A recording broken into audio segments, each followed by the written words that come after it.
சாலை என்பது போராடுவதற்கான இடம் அல்ல. உங்களுக்கு தெரியாததில் இரவு நேரத்தில் பிரைம் டைமில் பல பேர் வேலை முடித்து வீட்டுக்கு செல்லக்கூடிய அவசரம், மருத்துவ உறுதிகள் பல விஷயங்கள் இருக்கும்போது இப்போ அவங்க ஒரு இடத்த போய் அடித்து நொறுக்கி அது அறவழி போராட்டம் கிடையாது. உண்ணாநோம்பு இருப்பதும் உட்கார்ந்து கோஷம் எழுப்புவதும் அதுவும் குறிப்பிட்ட இடத்தை மக்களுக்கு தொந்தரவு தராமல் வருவதும் ஒரு அமைதியான வழி போராட்டம்.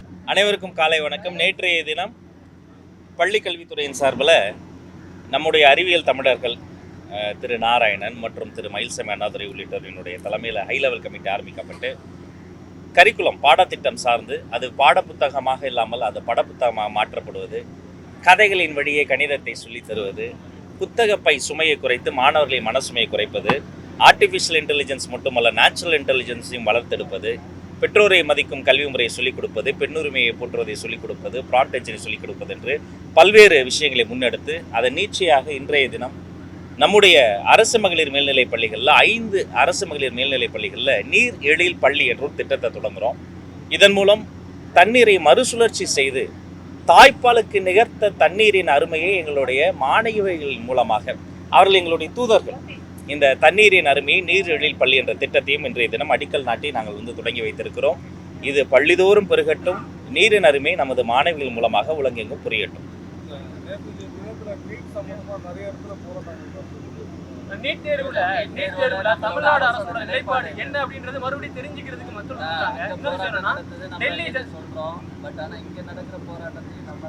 இது தெளிவுபடுத்திடுறேன். நான் மாணவர்களினுடைய அறவழி போராட்டத்தை நாங்கள் அமைதியான போராட்டத்தை ஆதரிக்கிறோம், அதில் மாற்று கருத்தே கிடையாது. அதே சமயம் மதிப்பிற்குரிய எதிர்க்கட்சி தலைவர் உள்ளிட்டவரினுடைய கைதை கடுமையாக கண்டிக்கிறோம். இது 2 கருத்துல எந்த மாற்றமும் கிடையாது. இங்கே எங்கேயாவது அவர்கள் இதை போன்ற அவர்களுக்கு ஆதரவு தெரிவித்த போராட்டங்கள் என்பது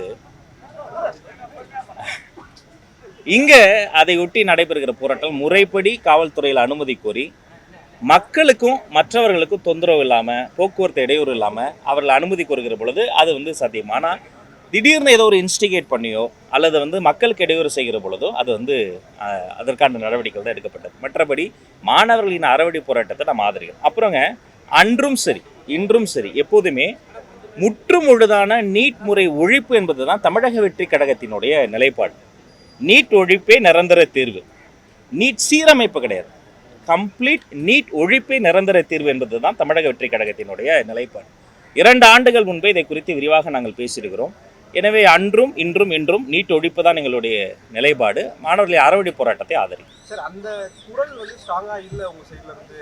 அதாவது தேர்தலுக்கு முன்னாடி ஒரு குரலா இருந்து அதுக்கான பேச்சுகள்லாம் இருந்தது, உங்க ஸ்டேஜ்ல கூட தலைவரும் பேசியிருந்தாரு. இப்போ நீங்க ஆட்சிக்கு வந்ததுல இருந்து அதுக்கான குரல் ஸ்ட்ராங்கா இல்லை, முதலமைச்சரும் அதை பத்தி பேசுறது இல்லைன்ற மாதிரி இல்லை. டபுள் ஸ்ட்ராங்கா நாங்கள் சொல்றோம்.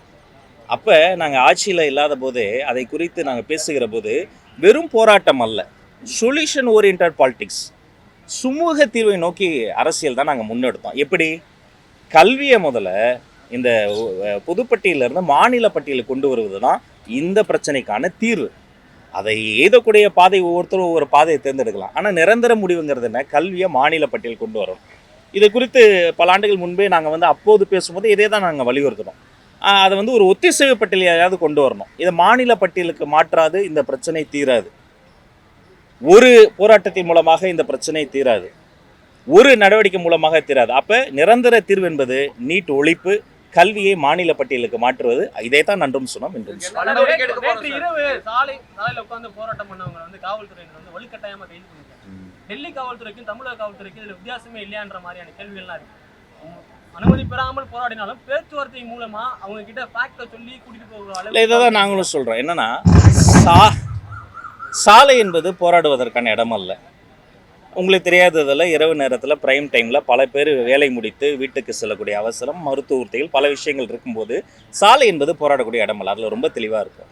மற்றபடி அவர்கள் போராடுவதற்கு எல்லா உரிமையும் இருக்கிறது. அது ஜனநாயகபூர்வமாக செய்வது தான் நல்லது. ஆனால் அங்கே டெல்லிக்கு என்ன வித்தியாசம்னா, ஜனநாயகத்துக்கு விரோதமாக எதிர்க்கட்சி தலைவரை பலவந்தப்படுத்தி கைது பண்ணியிருக்கிறார். அது போராடக்கூடிய இடத்துலேருந்தே கைது பண்ணியிருக்கிறார். ஆக இது அங்கே அவர் சாலையில் போய் அமர்ந்து போராடல, அந்த களத்தில் இருந்து தான் போராடுறார். எனவே அவர்கள் நமக்கும் நிறைய வித்தியாசம் இருக்கிறது. அதை புரிந்து கொள்வதில் தான் உங்களுக்கு பாராபட்சம் இருக்குது. ஒவ்வொருத்தரா ஒருங்கிணைந்த மாவட்ட கல்வி தகவல் அமைப்போடைய தரவுகளினுடைய அடிப்படையில அரசு பள்ளிகளினுடைய மாணக்கர் சேர்க்கையினுடைய விகிதம் பார்த்தீங்கன்னா 2025ல் 45 லட்சமா இருந்தது, 2026ல் 43 லட்சமா இருக்கு. சராசரியா 2 லட்சம் குறைஞ்சிருக்கு. எதனால இந்த குறைவு ஏற்பட்டிருக்கு?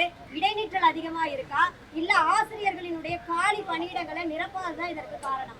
2024 2023 2020 இது கணிசமாக ஒவ்வொரு ஆண்டும் கடந்த ஆட்சியில் பல்வேறு ஏற்ற இறக்கங்கள் இருந்தது. இதற்கு மெயின் ரீசன் என்னன்னா, இந்த மாணவர்கள் வந்து ஒரு பள்ளிக்கூடத்தில் வராமல் இருக்கிறாங்கிறதுக்கான ப்ராப்ளம் என்னென்னா, அரசு பள்ளி என்பது தனியார் பள்ளி மாதிரி கிடையாது. தனியார் பள்ளி என்ன பண்ணுவாங்க, நகரத்தின் நடுவே எல்லாருக்கும் நடுவே மெயின் ரோட்டில் அப்படி கட்டுவாங்க. நாங்கள் அப்படி கிடையாது. ஒரு 4 குழந்தை படித்தாலும் பரவாயில்ல, மூலை முடுக்கில் குக்கிராமங்களில் போய் அந்த இன்ஃப்ராஸ்ட்ரக்சரை கட்டியிருப்போம். ஒரு அரசு பள்ளி மூடுவதற்கு கூட எனக்கு உடன்பாடு கிடையாது. தமிழக அரசு ரொம்ப தெளிவாக இருக்கிறது.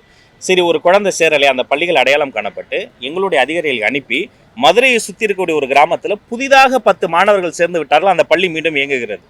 அரசு பள்ளி மூடுவது என்ற பேச்சுக்கே இடம் கிடையாது. மாறாக மாணவர்களை சேர்ப்பதற்கான அவங்க வீட்டுக்கே போய் வந்து அழைத்து சேர்ப்பதற்கான முயற்சிகள் நடந்து கொண்டார். அறிவு வந்திருந்தாரு, அவரை கைது பண்ணாங்கன்ற மாதிரி சொல்லி திருப்பி அவர் முதலமைச்சரை சந்திச்சாரு. என்ன நடந்தது நடுவுல? இல்லை, நானும் அப்போ வந்து கோட்டையில் தான் இருந்தேன். உடனடியாக அவரை பார்க்கறதுக்கு முயற்சி பண்ணேன். அன்பு தோழர் நம்முடைய அருமை அமைச்சர் ஆதவ அர்ஜுனா அவர்களிடம் நான் தெரியப்படுத்தினேன். அவரும் எங்களுக்கே வந்து அது செய்தி பார்த்து தான் தெரியும். அவர் வந்து திடீர்னு வந்துட்டார், முன்னறிவிப்பின்றி வந்து விட்டார். உடனடியாக ஆதவ அர்ஜுனா அவர்கள் வந்து நம்ம தோழர், அவர் அறிவு அவர்கள் எங்களுடைய தோழர். அவர் அழைத்து நான் பேசுகிறேன்னு அவர் சொன்னார். அதன் பிறகு அவர் பேசுகிறார் என்ற பிறகு தான் நான் அவர் பேசியிருக்கிறார், அழைத்து பேசியிருக்கிறார். நான் மீண்டும் சொல்கிறேன், போராடுவதற்கு பல வடிவங்கள், பல உரிமைகள் எல்லோருக்கும் இருக்கிறது. அந்த டெமோக்ரஸியில் நமக்கு வந்து எந்த பாரபட்சமோ மாற்று கருத்துமே கிடையாது. பட் அதற்குரிய ஒரு விஷயம் இருக்குல்ல, எந்த இடத்துல எப்படி முறை, அதுபடி அவங்க பண்ணாங்க. ஆனால் ஏகப்பூர் சட்டமன்ற தொகுதி உட்பட்ட பக்கத்தில் இருக்கக்கூடிய கோபால்சாமி நகரில் அடிப்படை வசதிகள் எதுவுமே இல்லை. எம்எல்ஏ ஓட்டு கேட்க மட்டும்தான் வந்தார். இதுக்கப்புறம் எம்எல்ஏ அமைச்சராகி வரவே இல்லை அப்படின்ற ஒரு குற்றச்சாட்டு இருக்கு.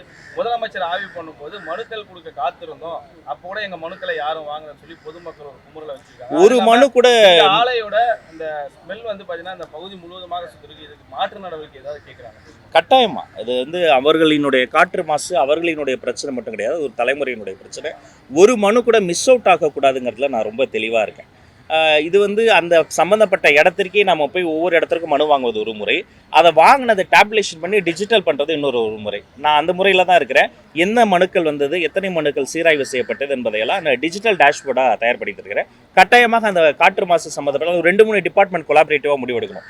அது வெறும் நம்மளுடைய பள்ளிக்கல்வித்துறை மட்டும் கிடையாது, அது வந்து காற்று மாசு சம்மந்தப்பட்ட பட்சம். அதனால் அதற்கும் அனைத்து துறைகளோடு ஆல் ஹெட்ஸ் மீட்டிங் நடத்தி, அனைத்து துறை தலைவர்களோடும் ஒரு மீட்டிங் நடத்தி எழும்பூருக்கான பிரச்சனைகள் வந்து சரி செய்யணும்.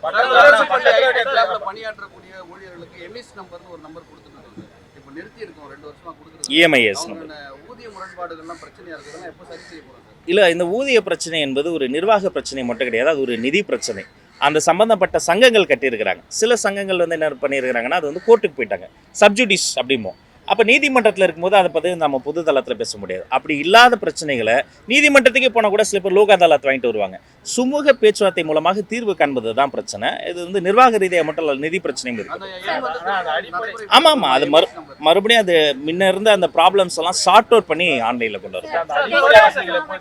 கடையம் அருகே முதலியார்பட்டி அப்படிங்கிற ஒரு கிராமத்தில் இருக்கக்கூடிய அரசு மேல்நிலை பள்ளியில மாணவர்களுக்கு வகுப்பறை பற்றாக்குறை இருக்கு. வெயில்ல தான் உட்காந்து படிக்கிறாங்க. 8ஆம் வகுப்பு மாணவர்களையும் 9ஆம் வகுப்பு மாணவர்களையும் சேர்த்து வச்சு ஒரே வகுப்புல பாடம் எடுக்கிறதா ஒரு தகவல் வந்திருக்கு சார். இது வந்து நான் ஒரு எடுத்துக்காட்டா தான் சொல்றேன்.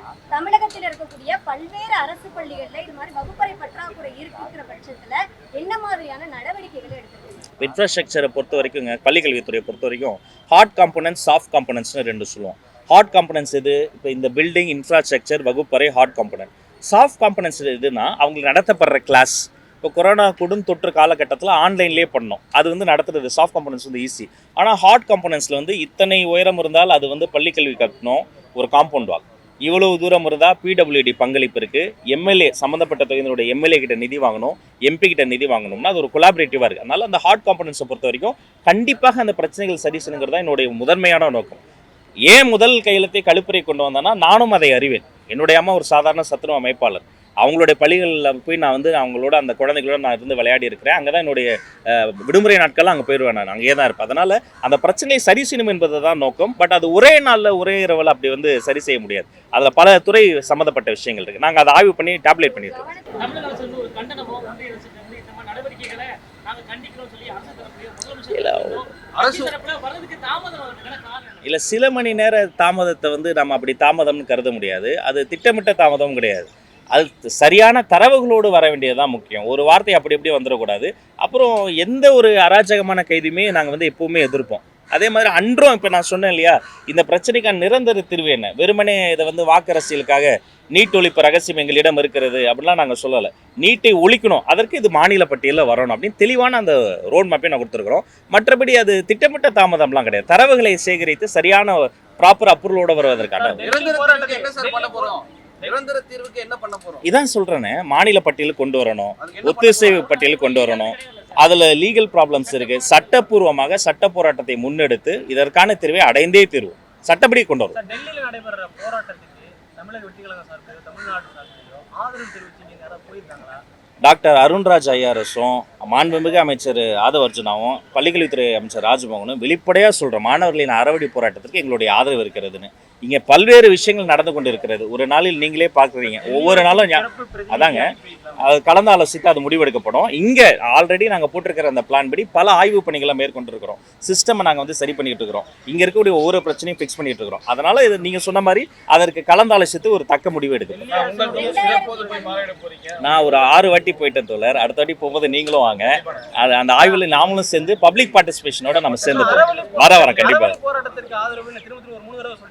மாணவர்கள் அறவழி போராட்டம். அப்ப டெல்லியில் நடக்கிறது அறவழி போராட்டம் இல்லைன்னு ஆமாம், அறவழி போராட்டம் தான். அதை தானே நான் சொல்கிறேன். மாணவர்களை வந்து அப்படி வன்முறை பிரயோகம் செய்வதோ, அங்கே வந்து ஆதரவு தரக்கூடிய தலைவர்களை மீது வன்முறை செய்வதோ தவறு. அது தவறுன்னு சொல்லணும்னா இது அறவழி போராட்டம் தான் நம்ம சொல்லணும். அமைதியான வழியில் போராடுறது தான் நம்ம சொல்லணும். இப்போ அவங்க வந்து ஒரு இடத்த போய் அடித்து நொறுக்கி, அது வந்து அறவழி போராட்டம் கிடையாது. உண்ணாநோம்பு இருப்பதும் உட்கார்ந்து கோஷம் எழுப்புவதும், அதுவும் குறிப்பிட்ட இடத்தை மக்களுக்கு தொந்தரவு தராமல் இருப்பதும் ஒரு அமைதியான வழி போராட்டம். அதாவது நன்றி.